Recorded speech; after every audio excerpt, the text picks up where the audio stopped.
नाज़रीन, शाह अब्दुल लतीफ़ यूनिवर्सिटी में chemical sciences जे उन्वान हेठि इंटरनेशनल कॉन्फ्रेंस कोठाई वई। तफ़सील शकील जामरी जी रिपोर्ट में। शाह अब्दुल लतीफ़ यूनिवर्सिटी खैरपुर में केमिकल साइंसिस जे उन्वान हेठि इंटरनेशनल कॉन्फ्रेंस थी गुज़री, जंहिंमें मुल्की तोड़े गैर मुल्की स्कॉलरनि शिरकत कई। उन मौक़े ते मुल्की तोड़े गैर मुल्की स्कॉलरनि जो चवणु हो त कॉन्फ्रेंस है, हिन में असांजा स्कॉलर ॾिसो मुंहिंजा व्यूज़ आहिनि ऐं इंटरनेशनल लेक्चर ॾियां थी, पोइ हुननि जा असांजे ॿारनि ते को असरु नथो पए। ॿारनि खे जॾहिं आउं पाण अची हिते लेक्चर ॾींदसि कि भई अबा ही इम्पोर्टेंस है रिसर्च पॉइंट ऑफ व्यू सां बि ऐं ही बेनिफिट बि आहिनि, तो असांजे ॿारनि खे वधीक असरु थींदा। जो सीरियस ॿार हूंदा उन्हनि खे ॾाढो कैच करनि था।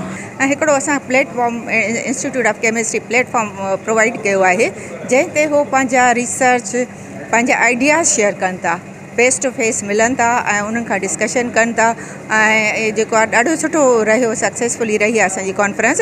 ऐं इन सां इहो फ़ाइदो आहे त जेके असांजा रिसर्च स्कॉलर आहिनि, जेको मुख़्तलिफ़ डिसिप्लिन में रिसर्च करणु चाहिनि था, जेके फैसिलिटीज़ असांखे हिते न आहिनि उहो ॿिए कंट्रीज़ में वञी करे सघनि था।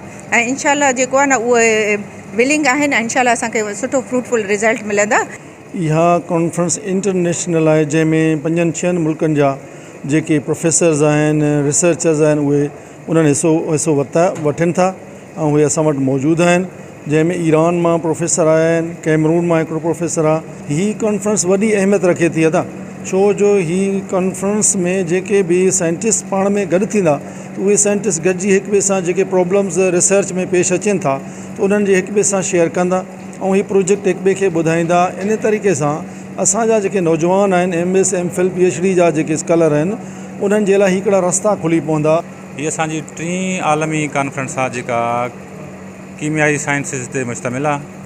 हिन खां पहिरियां असां अॼु खां कोई 12 साल पहिरियां कईसीं, वरी हिकु खां पहिरियां थी।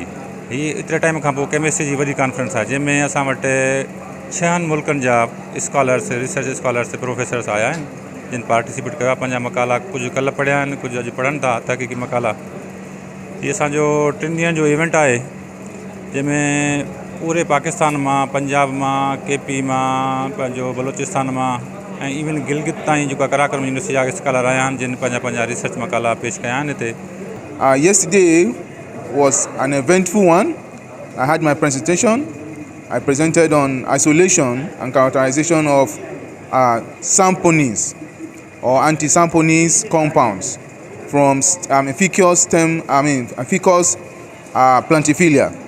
I want to thank God Almighty Allah for making this event a reality. ज़रूरत उन ॻाल्हि जी आहे त अहिड़ियूं कॉन्फ्रेंसूं मुस्तक़िल तौर ते थींदियूं रहनि, जीअं सिंध जे स्कॉलरनि ऐं शागिर्दनि खे फ़ाइदो पहुची सघे। कैमरामैन ज़ुबैर सुमरो सां गॾु शकील जामरी, आवाज़ TV, खैरपुर।